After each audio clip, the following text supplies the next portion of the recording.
Qué gusto saludarles, bienvenidos a Hechos de Impacto. Y este viernes, por supuesto, vamos a hablar de un tema que nos une a todo el país y que hay muchísima expectativa. Vamos a hablar de fútbol y del Mundial de Qatar. Ya faltan muy pocos días para esta fiesta futbolística mundial y vamos a tener invitados de lujo, tanto en el Ecuador como en Argentina y también en Qatar, porque más adelante estará nuestro embajador de Ecuador en Qatar, Pascual del Ciopo. En Argentina estará Sebastián Decker, periodista muy conocido y reconocido además, Fabián Gallardo desde la capital de la República y Antonio Uvilla, el arquitecto y dueño de la historia del fútbol que todos los días nos sorprende con fotografías y con anécdotas espectaculares. Bienvenidos a Hechos de Impacto.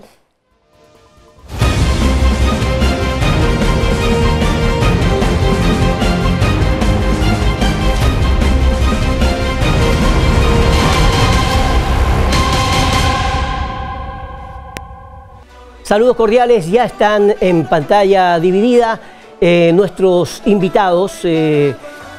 Antonio Uvilla, que está en el panel principal, aquí en el set, en la ciudad de Guayaquil. En Argentina está Sebastián Decker, a quien le agradezco por su tiempo, porque además está en este momento en radio y va a estar entrando y saliendo, así que gracias. Y también a Fabián Gallardo, que seguramente en pocos minutos más empieza su programa.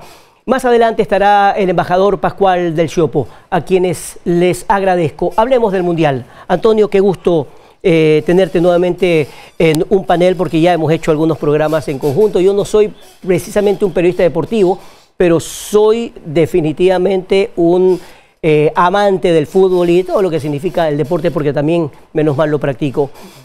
Gracias a usted primero que nada por invitarme y un gusto muy grande poder verlo aquí a la distancia a Fabián y a alguien que yo desde muy chico lo seguía bastante, que es a Sebastián, un gran periodista. Perfecto, ya vamos a saludar a cada uno de ellos. Definitivamente hablar de Qatar es hablar de Ecuador. La expectativa es enorme y durante estos 60 minutos vamos a hablar de algunas anécdotas y también de las expectativas que hay. ¿La historia juega en el fútbol? Sí, en algunos casos. Hay muchos que no le dan validez a lo que es la estadística y la historia. Definitivamente no es algo que te marca, pero sí hay una tendencia que muchas veces se repite. Y hay otros pesos que no pueden ser tangibles, como la tradición, esta jerarquía, esta casta mundialista, y eso no es fácilmente medible, no es algo tangible, pero para mí tiene importancia. Yo siempre digo que en el fútbol de la Copa del Mundo, cuando la gente comienza a hablar de encuestas y de posibilidades, hay dos que siempre van a estar dentro de los cuatro más importantes o cinco grandes equipos, Alemania y Brasil. Bueno, ahora obviamente entra Francia, por supuesto Argentina, hay muchísima expectativa. ¿Cuál es la opinión de los argentinos en las calles? Ya se está viviendo el fútbol mundial y la Copa del Mundo con una expectativa extraordinaria de lo que puede hacer el equipo argentino de la mano de Messi, que hoy más que nunca está prendido y además adorado como nunca en la Argentina. No sé si me equivoco, Sebastián, qué gusto saludarte. José, qué gusto, un fuerte abrazo para todos, en especial para Fabián y para el arquitecto. Gracias por la invitación. Sin duda que se ha sacado una mochila de encima la selección argentina y puntualmente Lionel Messi. Hoy hay esperanza, hoy hay ilusión, hoy hay una gran expectativa de cara a la Copa del Mundo por lo que es el momento de un equipo que llega como campeón de América, pero también como un equipo que depende menos que antes de la figura específica de Lionel Messi. Un jugador diferencial, un jugador tremendamente importante que es y sigue siendo, va a ser siempre hasta el último de sus días con la selección argentina el punto crucial del combinado albiceleste, pero que hoy ya no tiene esa dependencia. Ya cuando el equipo se siente en problemas no mira solamente a Messi, sino que se ampara en el colectivo, e indudablemente que eso, más el liderazgo de Lionel Scaloni, le han dado a los argentinos otros bríos para llegar a esta Copa del Mundo de una forma muy diferente a la que llegaron 4 años y medio atrás a Rusia 2018, cabizbajos, atribulados, con tantos problemas en la cabeza de la mano de Jorge Sampaoli. Hoy llegan confiados, diría que más que cualquier otra ocasión desde el año 2002. Bien, Fabián Gallardo ha seguido a la selección ecuatoriana de fútbol durante muchísimos años y en mundiales de fútbol. ¿Cómo se ve el Ecuador ahora, el del profesor Alfaro? Cuando recién llegó el profesor Alfaro, había muchísima expectativa, pero también quemeimportismo de muchos, decían probablemente no sea el técnico adecuado para la selección, y poco a poco fue ensamblando un equipo realmente extraordinario, visto además internacionalmente como no una potencia probablemente, pero sí como un equipo que puede dar algunas sorpresas. ¿Así lo ves, Fabián? Hola José, ¿qué tal? Un abrazo a la distancia allá en Buenos Aires a Sebastián Decker. Ya no es pichón de crack, ya es realmente ya no es pichón. Un periodista consagrado, y me alegra mucho la evolución de su carrera. Bueno, de Antonio, ¿qué podemos decir? También que es un enamorado del fútbol, de las estadísticas, y con sus aportes nos enriquece a todos quienes hacemos periodismo deportivo. Así que es un gusto inmenso el poder saludarlos y poder opinar un poco de esta pasión que viene incorporada con nosotros, que es el fútbol, y más aún una Copa del Mundo. A ver, en este momento lo que tú decías, José, sobre Alfaro. Sí, Alfaro era una incógnita porque venía de un traspié en Boca.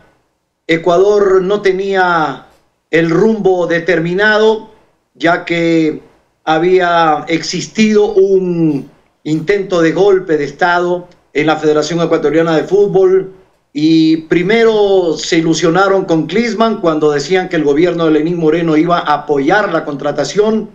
Vino ese paro famoso que destruyeron Quito, pues, y se cayó lo de Klinsmann, que además ponía una serie de condiciones, y le agradecemos a Jürgen que él haya desistido, porque él quería venir 15 días antes de cada partido y cobrar una millonada. Una locura. Y luego se embarcaron en este proyecto con Cordón y con Cruyff, y le agradecemos a la pandemia y a Cruyff que desde España pues realmente mandó una notificación que se bajaba, digamos, de este desafío de eliminatorias dirigiendo a Ecuador. Y ahí viene la contratación de Alfaro. En Argentina, pues a lo mejor coincide conmigo, Sebastián, había también un signo de interrogación. Bueno, le entregan a un imberbe la selección como Scaloni, y en Ecuador traen a un tipo que realmente había ganado poco con Arsenal, una sudamericana, un campeonato local, en fin, y eran signos de interrogación. Pero aquí manda, ¿saben qué?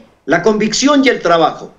Lo que pasó con Scaloni, ante la adversidad y críticas contrarias de la mayoría de la prensa argentina, se impuso con esto, con inteligencia, con saber elegir los jugadores, y definitivamente darle personalidad y darle un funcionamiento a esa selección argentina, que para mí es candidata a ganar el Mundial. Candidata a ganar el Mundial. Y lo otro, en Alfaro, pues que vino aquí a tomar un hierro caliente y que comenzó a hacer las cosas a su imagen y semejanza. Y miren ustedes que se aprovechó de la herencia que le dejó Célico, del cual es testigo fiel porque estuvo en Polonia, Sebastián.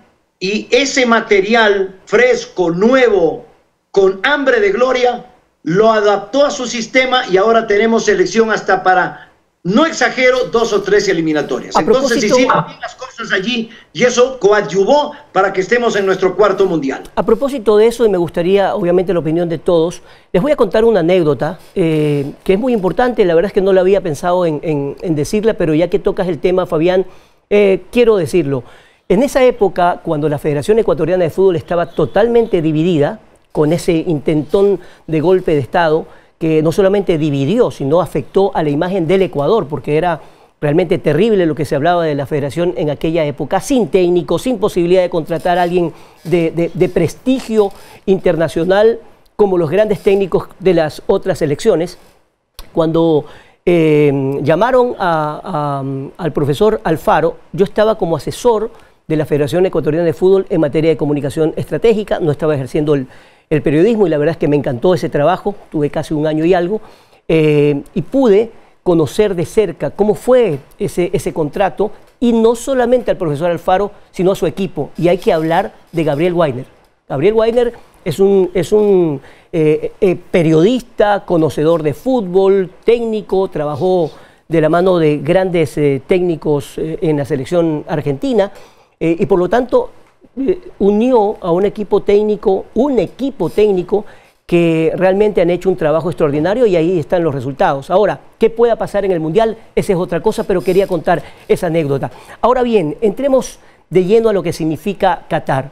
Hay selecciones que probablemente no tienen tanto renombre, arquitecto, Sebastián y Fabián, pero que van a dar mucho de qué hablar. Es decir, hoy como que ya las potencias y las diferencias entre potencias se han bajado muchísimo, a tal punto que a selecciones como el Ecuador, como Uruguay, le están dando una importancia que antes no tenía. Hay titulares en Europa que dicen cuidado con Ecuador. Aquí vino Verón, la bruja Verón, y no creo que haya hablado en broma para decir cuidado con la selección de Ecuador, arquitecto. Sí, no sé si compartan, pero a ver, yo creo que el potencial que tiene esta selección, este grupo de jugadores ecuatorianos en Qatar, es realmente inconmensurable por ahora. No podemos todavía tener la perspectiva ni la confirmación de a dónde podrían llegar.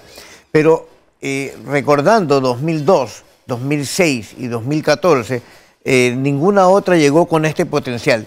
Sí creo que la del 2006 practicaba un gran fútbol cuando Luis Suárez terminó... Equipazo, ¿no? Sí, fue un equipazo.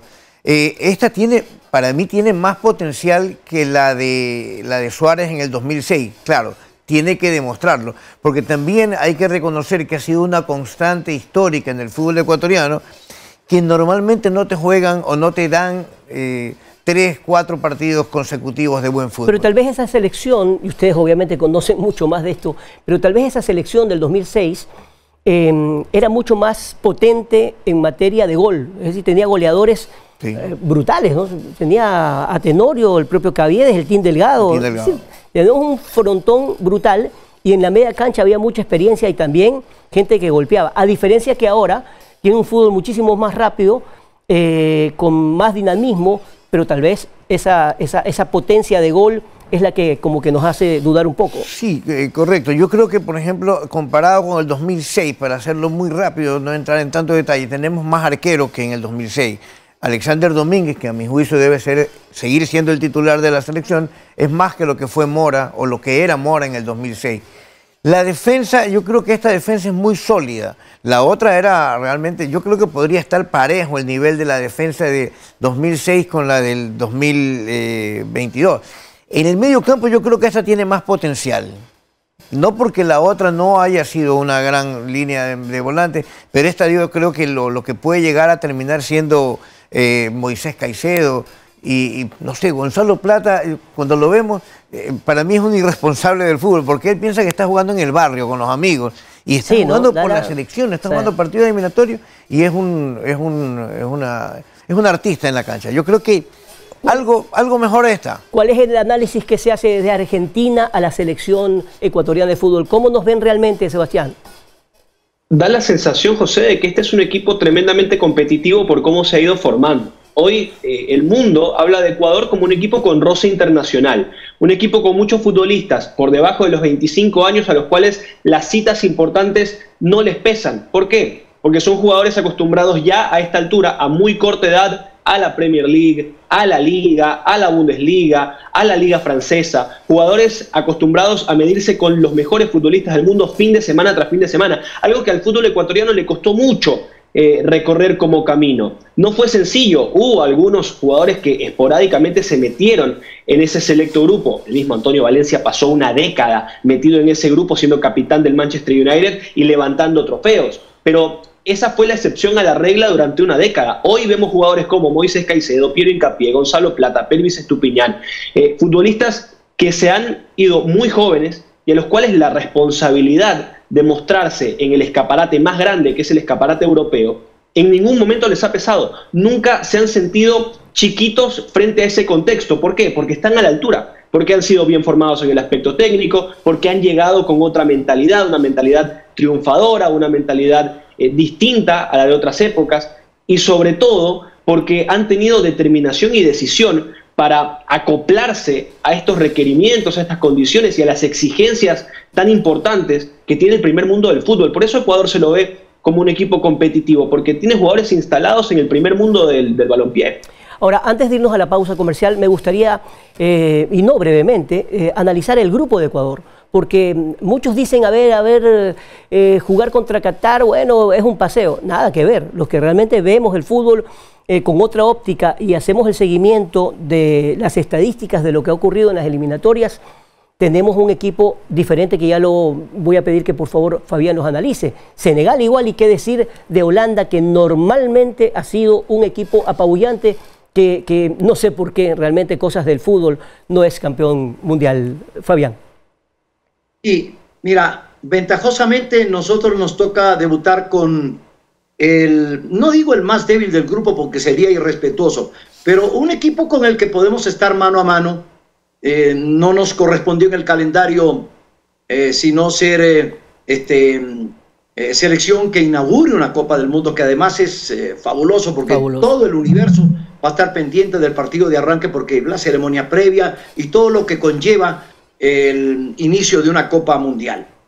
Pero nos tocó Qatar, luego viene Holanda, que tiene 15 partidos invictos de la mano de Van Gaal, que ha hecho extraordinario, y qué jugadores que tiene, que los vemos cada fin de semana en las mejores ligas del mundo. Y posteriormente cerramos con Senegal. Acá dice Senegal, cuidado, Senegal es campeón de África, Senegal tiene grandes jugadores, hoy está entre algodones Sadio Mané del Liverpool, pero del Bayern de Múnich, pero de todas maneras son selecciones potentes. Aquí la clave está en ganar el primer partido, pero ese primer partido tiene una tremenda connotación, y a mí sí me preocupa. Ustedes saben cómo son en FIFA con los locales, con los anfitriones, con los dueños de la fiesta. Por lo menos intentan que pase la primera fase. Ojalá que en ese partido no ocurran cosas raras, ni con el arbitraje, ni con el VAR, y que el partido sea un mano a mano entre Ecuador y Qatar y que gane el que haga mejor las cosas. Sin embargo, la selección qatarí es la que más partidos ha hecho hace poco. Bueno, ha hecho encuentros con rivales de poca entidad. Está como nosotros, tiene poco gol, gana por ahí 2-1, gana 1-0, pero ha estado más activa que el resto de las selecciones del mundo, porque hace más de un año los clubes liberaron a los seleccionados y lo dejaron en manos de su técnico español para que puedan entrenarse y prepararse. Pero ese partido es clave. Tú arrancas con una victoria y te permite tener un mejor panorama para los siguientes partidos, así los rivales sean el siguiente, el más duro del grupo, que para mí es Países Bajos,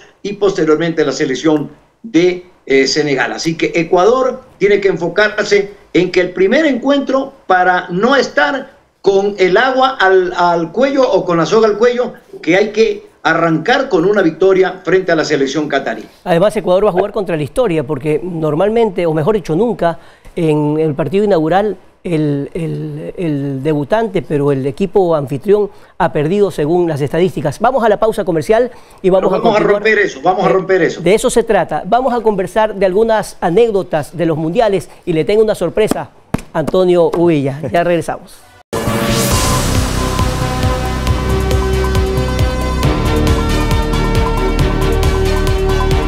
Bien, continuamos con Hechos de Impacto, en un programa que a mí me divierte y me gusta muchísimo. Qué lindo que es hablar de fútbol, del deporte, de cosas que nos inspiran y que también contagian al Ecuador, este país que está viviendo problemas económicos, sociales, etcétera, pero que el fútbol nos une y además nos lleva a otra dimensión. Así que estamos hablando con Antonio Uvilla, con Sebastián Decker, con Fabián Gallardo. Ojalá muy pronto se pueda conectar el embajador de Ecuador en Qatar, Pascual del Chopo. Y vamos a hablar de algunas anécdotas. Antonio, que es un experto en todo lo que es historia y anécdotas deportivas en general y por supuesto de fútbol, encontré en uno de los viajes que siempre ando buscando libros, que me pareció realmente espectacular, se llama Historias Insólitas de los Mundiales de Fútbol. Historias Insólitas de los Mundiales de Fútbol, escrito por Luciano Bernick, que es un periodista connotado, que definitivamente ha hecho un trabajo extraordinario, con un libro sorprendente sobre las curiosidades más divertidas e increíbles ocurridas durante los mundiales de fútbol, anécdotas hilarantes, récords y apasionadas historias y hazañas. Y quiero referirme a algunas puntuales que no sé si las conocía Antonio y nuestros invitados, pero que me parece interesante darlas a conocer brevemente, porque cada mundial recoge muchas páginas y la verdad es que es una investigación muy buena. Pero, por ejemplo, para el mundial del 34, a ver exactamente... Segundo. ¿Perdón? El segundo mundial, el 34. Exactamente, no, para Uruguay 1930, el primero. que fue el primer mundial, hay una anécdota y el título dice Rebeldes. Días antes de que Yugoslavia debutara ante Brasil, el 14 de julio, un periodista del diario argentino La Nación le manifestó su asombro al entrenador balcánico Boško Sinović porque sus nombres no habían realizado un solo entrenamiento desde su llegada a Montevideo. Comillas, nosotros, explicó Simonovic, no somos profesionales y no tenemos por qué sacrificarnos. Todos nuestros muchachos son rebeldes al entrenamiento, nuestro juego no va a variar mucho por unos puntapiés más a la pelota o una flexión que a lo mejor nos endurece. Yugoslavia tuvo un desempeño bastante meritorio. Salió primero en su zona al derrotar a Brasil 2-1 y a Bolivia 4-0. Luego cayó en semifinal ante la escuadra local por 6-1. Impresionante, ¿no? Sí, y como para aportar, no solamente eso, los equipos europeos que venían en barco, los últimos días terminaron haciendo solamente preparación física en la cubierta del barco, porque todos los balones se les fueron al mar. Se les perdieron, se quedaron sin balones para... Impresionante. Sí, eso es... Y aparte se demoraban 25 y 30 días en Bolivia juega el primer mundial y cuando sale a la cancha en Parque Central, porque después se jugó en el Estadio Centenario, después ya arrancado, ya en desarrollo del torneo, Bolivia sale con su uniforme, pero todos se pusieron un buzo blanco, una manga larga. Ajá. Y con una letra cada una. Entonces, cuando se formaron los 11 jugadores, decía ¡Viva Uruguay! Qué belleza. Como qué chévere. Un detalle para el pueblo uruguayo. Este libro está lleno. Les leo otra. La primera Copa Europea no pudo desligarse del enardecido clima político y social que envolvía al viejo continente. El régimen despótico de Benito Mussolini presionó primero a la FIFA, lo que decía un poco Fabián Gallardo, ¿no? El trabajo de la FIFA, para que Italia organizara el campeonato y luego se valió de métodos sombríos para que el equipo azurro no tropezara en su camino hacia el título mundial. La victoria italiana sirvió a la causa fascista que glorificaba al nacionalismo sobre otras doctrinas como el comunismo. Los futbolistas locales fueron amenazados de muerte para que ganaran el torneo, obligados a afiliarse al Partido Nacional Fascista, y se ofreció un trofeo adicional al Jules Rimet, la Copa del Dus, para la escuadra vencedora. Esa es la anécdota que seguramente le oyeron, que Vittorio Pozzo recibió en el camerino a Mussolini. Exacto. Y Mussolini le dijo, ya sabe, profesor, si no ganan... Impresionante. O sea, parecían anécdotas que son de historias o de fábulas, pero son verdaderas. Yo te cuento una. Ajá. Yo te cuento una. Dale, Fabián. Mundial del 62. Mundial del 62. No vaya a decir el arquitecto Uvilla que yo ya relataba esa época, por favor. En Chile 62. Sí, señor. Juegan Colombia contra la Unión Soviética. Y las siglas de la Unión Soviética eran CCPP. Algo así era, ¿no? 13. CCCP. CCCP. El partido terminó 4-4. Ahí el muñeco Col hizo el único gol olímpico de los mundiales, un delantero Samario de la selección colombiana. Entonces aquí viene la anécdota. ¿Qué quería decir eso en la camiseta de la Unión Soviética? Porque el partido terminó 4-4. Con Colombia casi perdemos. Qué buena, buenísima. Con Colombia. Y le cuento una de Garrincha. Garrincha, el número 7, que no hay, se extinguió ya un jugador virtuoso y maravilloso como Garrincha, que acá intentó marcarlo Luciano Macías, que en paz descanse y no lo pudo agarrar ni con red. Hay una anécdota cuando van al Mundial de Suecia en el 58. Y siempre se habló que Garrincha era un chico iletrado, es decir, con una educación paupérrima, claro, pero con la pelota en los pies era un dios del balón. Y dice que salieron una mañana, los jugadores de Brasil a hacer compras allí en Estocolmo. Y todo el mundo se aficionó de la aparición de los radios transistor.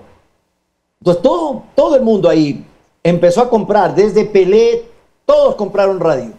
Y el único que no compró radio fue Garrincha. Entonces le dicen, Mané, ¿por qué no compras un radio también para? Esta es una novedad para llevarlo a Brasil. No, dice, porque ese radio estoy seguro que llegando a Brasil no va a entender nadie porque van a hablar en sueco. Yo no voy a entender nada. No te puedo creer. Y Garrincha dijo que no compraba ese radio. Qué impresionante. La aparición de los famosos transistor pequeños. Ahora, yo quiero detenerme un poco para que Sebastián nos cuente y nos relate de primera mano lo que están viviendo en Argentina. Realmente me considero un maradoniano. Tuvimos la oportunidad con Fabián Gallardo en Gama, haber estado en el día de la despedida de Diego Armando Maradona allá en la Bombonera, que fue apoteósico, fue una cosa... La pelota no se mancha. La pelota no se mancha, el famoso discurso. Hicimos, bueno, un trabajo que me encantó para Primer Impacto, recuerdo. Y Maradona es visto como un dios en Argentina, en Italia y en diferentes partes del mundo. Pero desde el 30 de octubre, que cumpliría, me parece, 63 años Maradona, han hecho unos murales, han pintado Buenos Aires y otras ciudades de una forma realmente impresionante. Y cómo de manera mediática eso ha trascendido. ¿Eso juega también como un factor anímico para los argentinos que se ven ya como finalistas o campeones, Sebastián? Juega en la psiquis, sin duda, José, juega en la psiquis, juega más allá de la anécdota. Acá se habla del primer mundial sin Maradona, el primer mundial sin Maradona en vida, y ellos sí, lo tienen, bien lo has dicho tú, como un dios, y lo asumen como una protección de cara a la Copa del Mundo.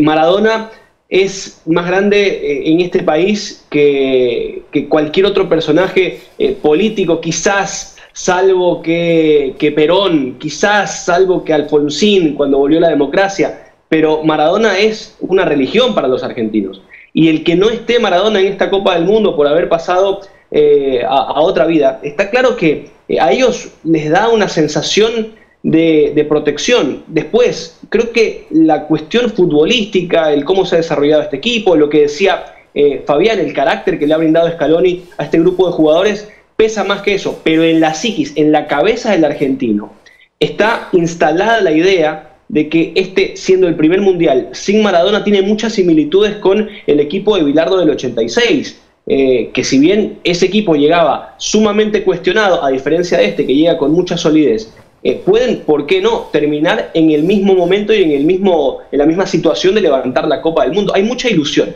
hay mucha ilusión. Ahora, me gustaría una opinión de ustedes sobre esto que vimos y que creo que nos sorprendió a todos. Estoy seguro que nos sorprendió a todos, porque no había trascendido.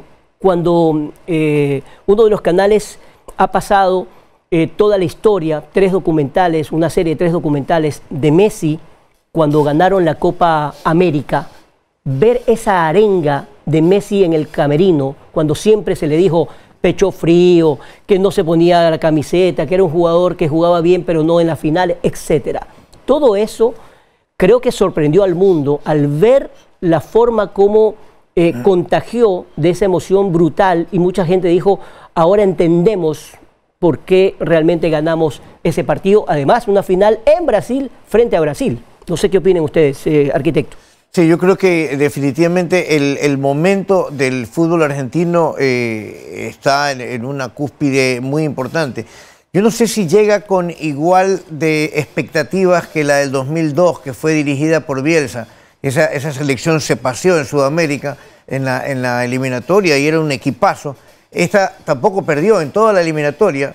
A la larga nunca se jugó el partido que podría haber determinado que uno de los dos perdiera, que fue el Argentina-Brasil, que no fue necesario ya jugarlo y quedó en el olvido, quedó en las cuentas pendientes ahí en algún momento.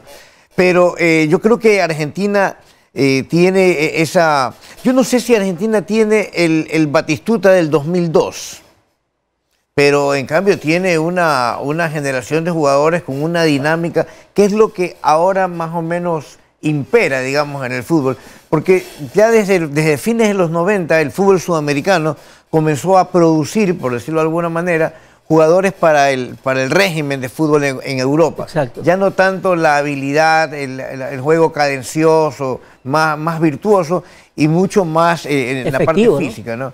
La eficacia, el ritmo incesante.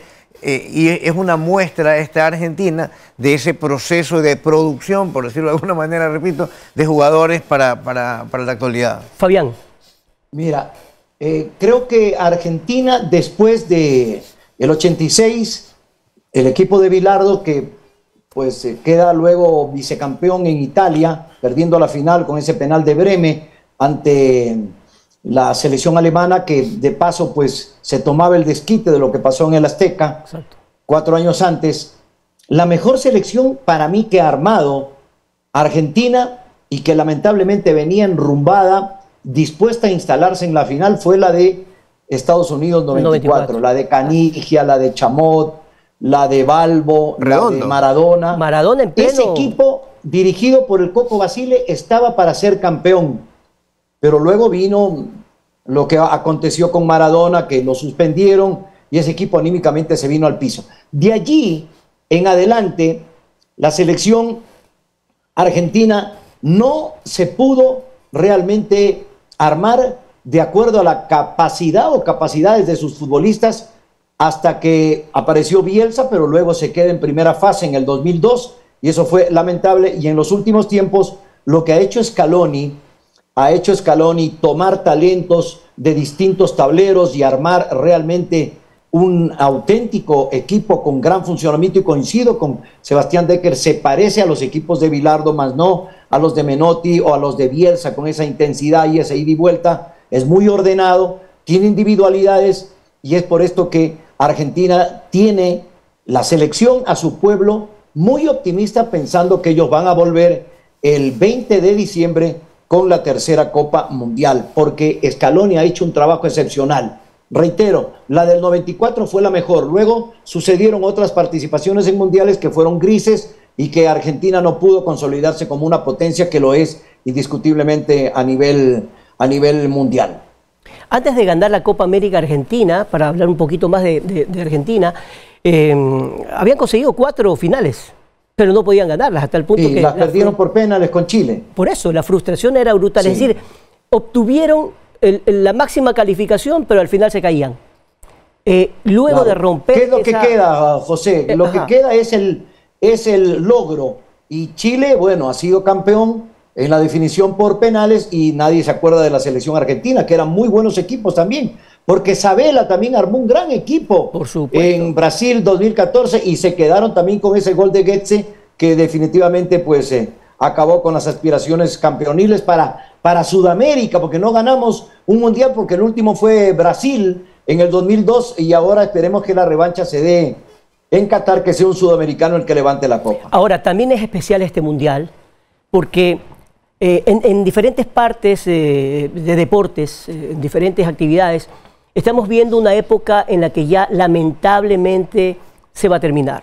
Y digo, por ejemplo, en el tenis, Federer, que realmente es el dios del tenis, al haberse retirado, y toda esa camada, Nadal ya está un poco más en declive. Yo creo que a Djokovic le falta todavía mucho más por ese extraordinario físico que tiene, queda mucho más, pero estamos terminando con esa época. Y ahora en el Mundial tenemos a las 2 grandes estrellas mediáticas más reconocidas, que son Ronaldo y Messi, que anuncian obviamente que este será su último Mundial. ¿Qué le queda al fútbol mundial después de estas estrellas? Por supuesto, hay una constelación brutal, pero mediáticamente, que hayan aportado para que el fútbol tenga esa pasión que tiene, ¿qué le queda, Antonio? Pero siempre aparecen y terminan siendo referentes. Se terminó Pelé, apareció Cruyff. Terminó la época de Cruyff, apareció la época de Kempes, de Platini. Después vino Maradona, Zico. Zinedine Zidane, el mismo Mbappé, que está todavía vigente, es muy joven todavía. Siempre aparecen. Es un poco difícil decir mejores o no que los de antes, pero la expectativa, el consumo del mundo. Pero va a ser especial por eso, ¿no? También, ¿no? Definitivamente. Es una despedida. Por eso hay que disfrutarlos y no cuestionarlos tanto, ¿no? Bueno, a esos jugadores que ya están como se dice, en el crepúsculo de su carrera, pero que indiscutiblemente han dejado un legado extraordinario, porque lo de Messi, mira, yo tenía un poco más de confianza en lo que podría ser Neymar, pero Neymar se ha venido como apagando un poquito, ¿no? Esa podría ser, o es, digamos, hoy la mejor carta que tiene Brasil para este campeonato mundial. Perfecto, quiero detenerme un ratito. Entiendo que ya ha podido por fin conectarse vía Zoom desde Qatar, a quien le agradecemos, a nuestro embajador en Qatar, Pascual del Chopo. Ahí lo vemos, listo.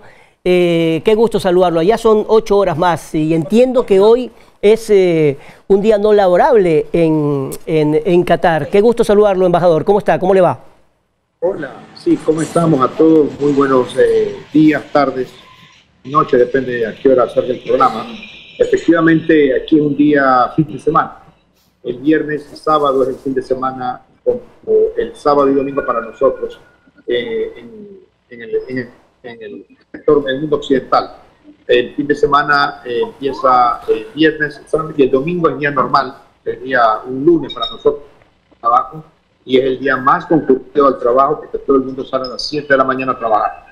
¿Cuál es la expectativa que tienen allá los cataríes de el Mundial en general? Y sobre todo le pregunto pues a nuestro embajador, a propósito, le están viendo y están compartiendo este programa a Sebastián Decker desde Argentina, Fabián Gallardo desde Quito y el arquitecto Antonio Villa aquí en el set principal en Guayaquil. ¿Cuál es esa expectativa? ¿Qué nos espera a los ecuatorianos que van a viajar a ver a nuestra selección y al Mundial, y a disfrutar del Mundial en general? Bueno, mire, efectivamente, a Fabián, como estamos, también a Sebastián, a todos los que están allí.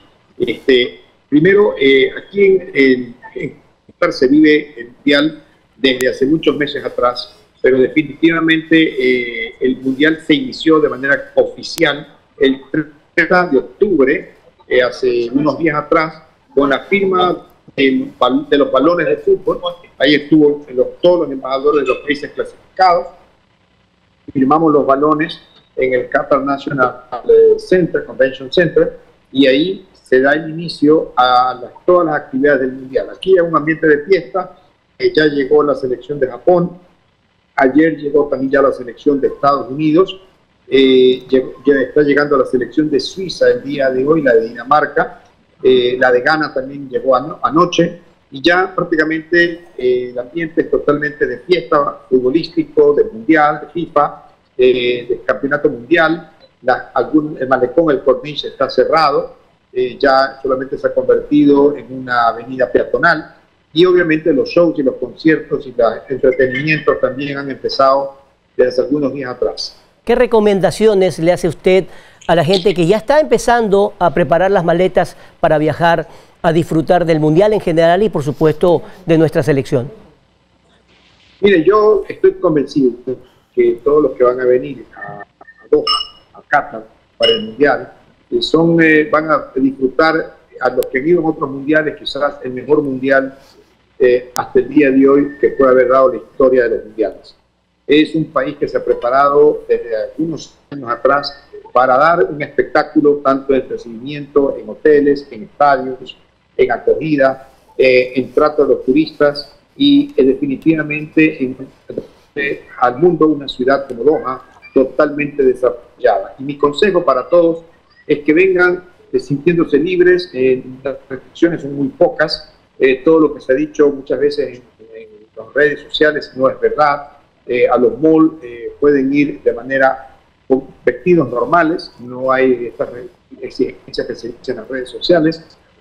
Transporte, por si acaso, José, Fabián, a todos, es gratuito, el metro es gratuito, los buses son gratuitos, no va a tener ningún costo. Mi consejo es que quienes están acostumbrados a alquilar auto no lo hagan, porque no van a necesitarlo y no van a tener dónde parquearlo tampoco, porque muchas calles son peatonales, las que eran vehiculares hasta hace pocos días atrás, y que vengan totalmente dispuestos a disfrutar, a apoyar a la selección. Yo creo que desde el punto de vista futbolístico tenemos un gran chance de pasar a la segunda ronda. La estrella Mané de Senegal no va a jugar, ustedes lo saben mejor que yo.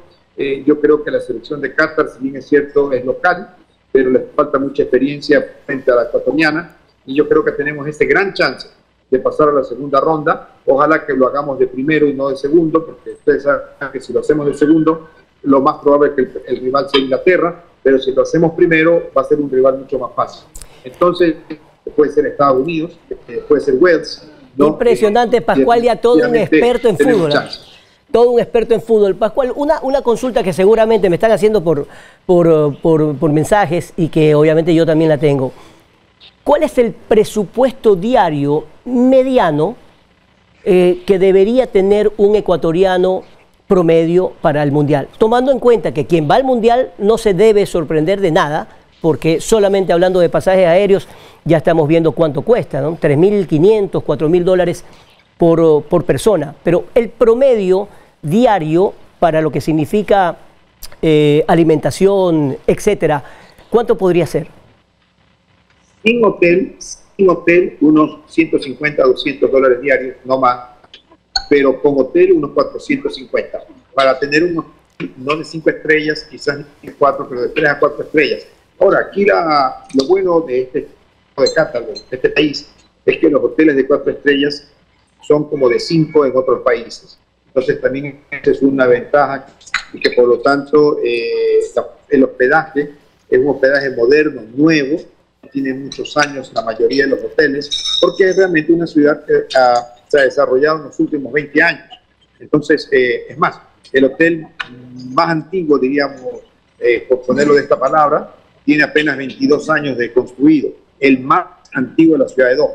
De ahí vienen los otros hoteles, y hasta hoteles que tienen apenas una semana de inaugurados, con algunos inclusive de lujo de 5 estrellas y otros de 4, y obviamente esta semana inclusive se inauguran, por lo menos según la prensa, 5 hoteles más. Es una ciudad nueva, por lo tanto, ve con un presupuesto de 150 a 200 dólares diarios, no creo que sea más, para pasarla bastante bien y posiblemente también tener algún tipo de entretenimiento, comprarse algo y tal.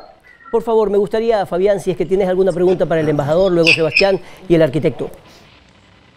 Bueno, saludarlo a la distancia a Pascual. Yo tuve una experiencia en el mes de abril que tuve la posibilidad de visitar Doha, y realmente quiero indicar que la forma como nos recibió y cómo nos trató Pascual, pues es digna de un ecuatoriano que representa a su país y que está pues como embajador precisamente para dar una mano, para ayudar a la comunidad ecuatoriana, que va a ir en gran número. Yo creo que entre 3.000, 3.500 ecuatorianos van a estar en la Copa del Mundo.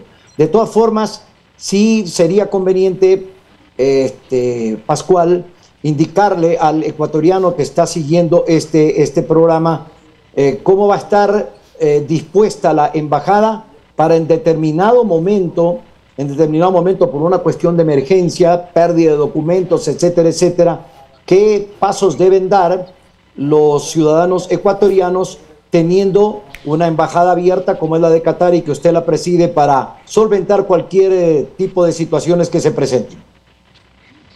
Fabián, una vez más, saludos, y reitero por segunda ocasión, están las puertas abiertas de la embajada, no solamente a Fabián Gallardo, ni a José Toledo, están abiertas las puertas de la embajada para todo ecuatoriano que venga a visitar a Doha durante el Mundial y no durante el Mundial también. Ahora, nos hemos preparado, obviamente, con planes de contingencia, con teléfonos que se llaman los hotline numbers, y para que cualquier ciudadano ecuatoriano que tenga una necesidad, no solamente pérdida de documentos, sino cualquier otra necesidad que no ocurra, esperamos que no ocurra, pueda ser atendido inmediato por el personal de la embajada. Para eso, el Ecuador estará presente en una mesa con una bandera en el Qatar Convention Center, que queda exactamente en el centro de Doha, en el centro financiero de Doha, que se llama West Bay, y allí estará funcionarios de la embajada ecuatoriana permanente desde las 7:30 de la mañana hasta las 7:30 de la noche. Ahí estarán los 32 países, los 31, porque Qatar obviamente no estará presente, pero los 31 países estarán presentes con sus funcionarios de embajada, un escritorio, una cosa muy bien puesta, para que cualquier ecuatoriano, independientemente de que se pierda algo, quiera requerir una información. Pero también la embajada estará abierta todos los días para recibirlos a todos los ecuatorianos e inclusive poderles brindar con todo gusto una tacita de café ecuatoriano también, que tenemos algunos aquí, de muestras que van a venir inclusive para el pabellón que vamos a tener en Qatar Village, el mejor pabellón de todos los países, porque solamente Ecuador va a estar presente en aquello, y nos hemos esforzado para que sea el mejor pabellón de Doha. Sebastián. Estimado embajador, un gran saludo, un fuerte abrazo a la distancia. ¿Qué recomendaciones le haría usted al ecuatoriano que va y quiere disfrutar no solamente del fútbol, sino también de lo que significa este país, Qatar, como cultura, como una forma nueva de mirar el mundo? Porque ellos también han tenido muchos cambios a lo largo de la historia, desde aquel pueblo que pescaba perlas para sobrevivir a este del boom petrolero con tanta tecnología. ¿Qué es lo que usted le recomendaría al ecuatoriano que quiere ir a disfrutar del país, aparte de lo que significa la Copa del Mundo?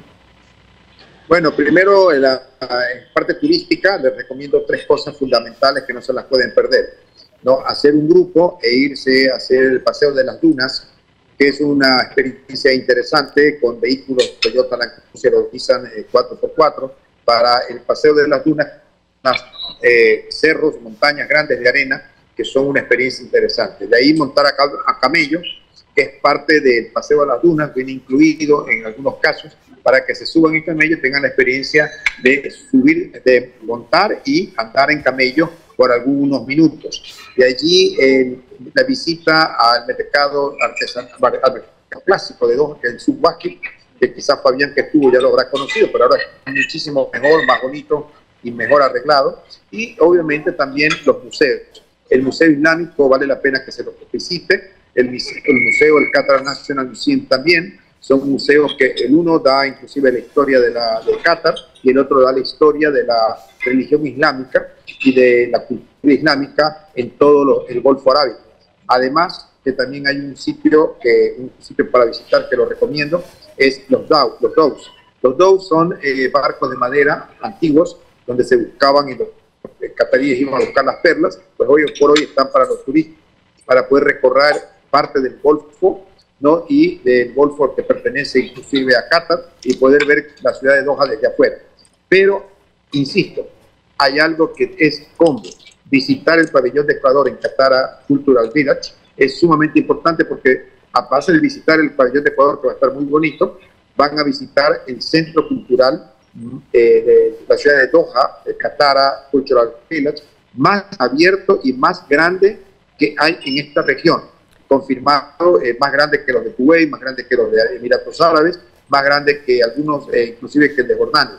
El Qatar Cultural Village es una extensión muy amplia, donde hay almacenes, galerías, hoteles, grandes restaurantes y playa, y van a ver todas las noches, desde 9 a 10 de la noche, show de fuegos pirotécnicos también. O sea que están invitados todos los ecuatorianos a estar con nosotros presentes en ese sitio. Perfecto. Embajador, vamos a ir a una breve pausa comercial para luego quedarnos con la última pregunta de Antonio Villa. Ya regresamos.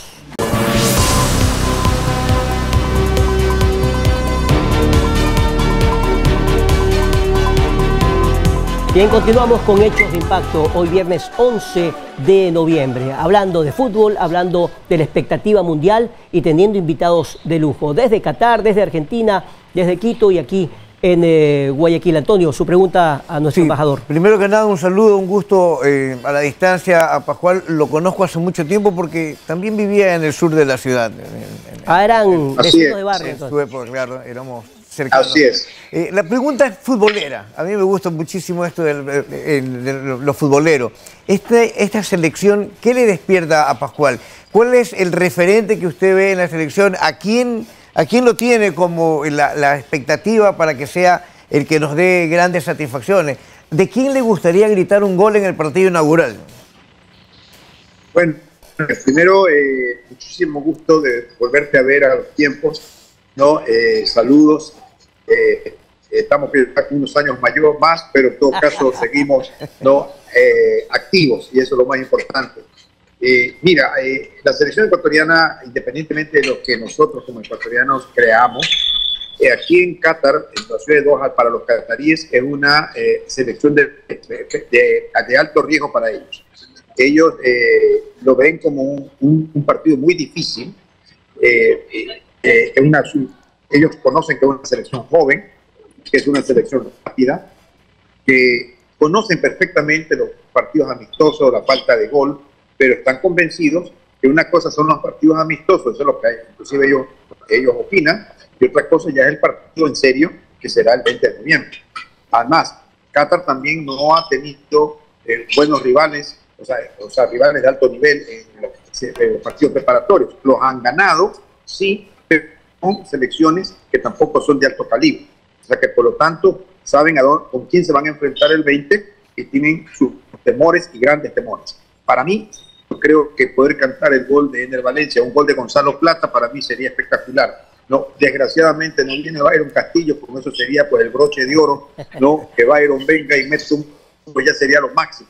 Pero desafortunadamente la noticia que tenemos es que no viene, no es una decisión que ha tomado la federación, ya posiblemente la respeto y lo más seguro es para evitar problemas futuros, pero de un gol de Gonzalo Plata o de Ener Valencia, y yo creo que el mejor jugador, por lo que he visto en los partidos, preparado para poder destacarlo, y van a ver que quizás no me equivoco, y ahora casi sea, es Hincapié. Hincapié está teniendo una muy buena temporada y creo que la va a sellar con broche de oro en el Mundial de Fútbol.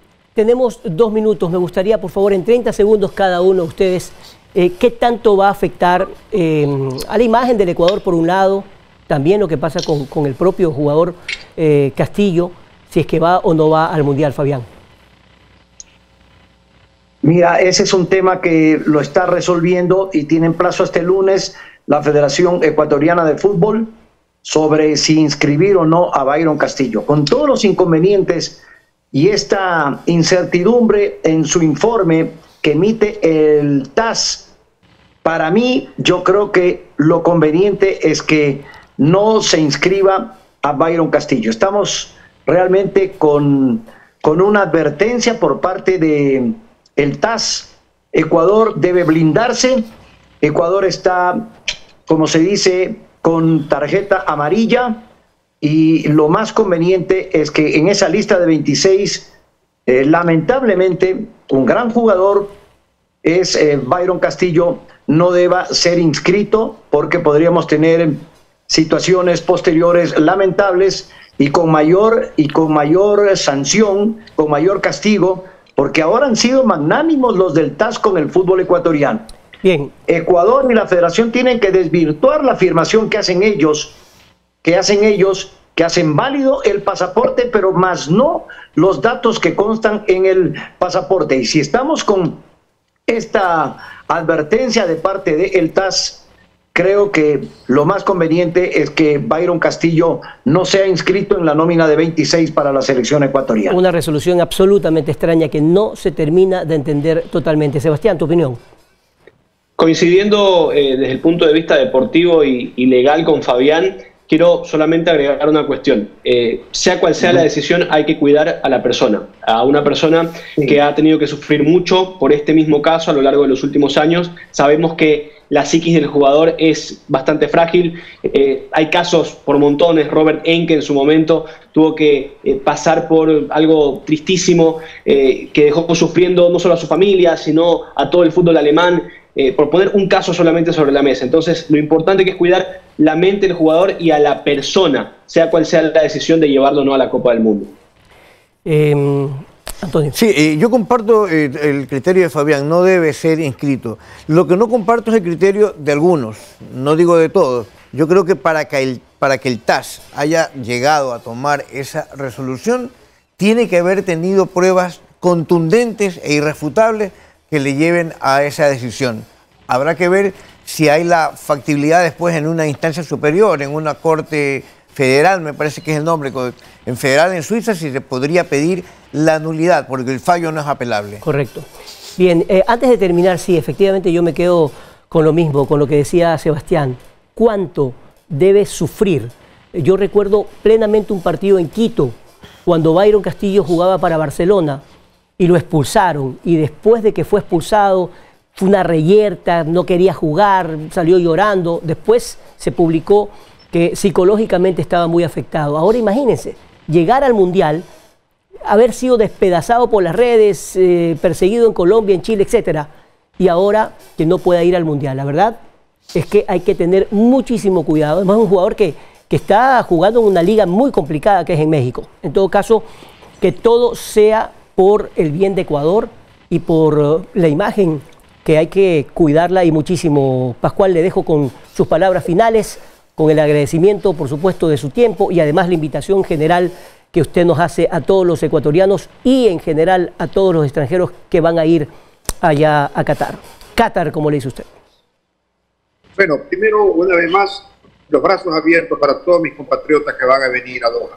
A ustedes, a quienes no vienen, también un brazo a la distancia, y que todos nos unamos el 20 de noviembre para el resto de los partidos también a gritar si se puede. Yo creo que con fuerza vamos a pasar a la segunda ronda y vamos a hacer noticia mundial en el deporte también. Por lo tanto, a unir esfuerzos y todos a pensar de que tenemos una gran selección y que tenemos para rato también. Perfecto. ¿Me confirma si tengo un minuto o ya no tenemos más tiempo? Perfecto, estamos culminando el programa. Un abrazo enorme a todos los invitados a este gran programa. Realmente hemos disfrutado muchísimo de anécdotas, de cosas históricas y de noticias claves para nuestro fútbol y lo que nos espera en el Mundial. Gracias a todos y que pasen muy bien. Dios mediante, hasta el día lunes.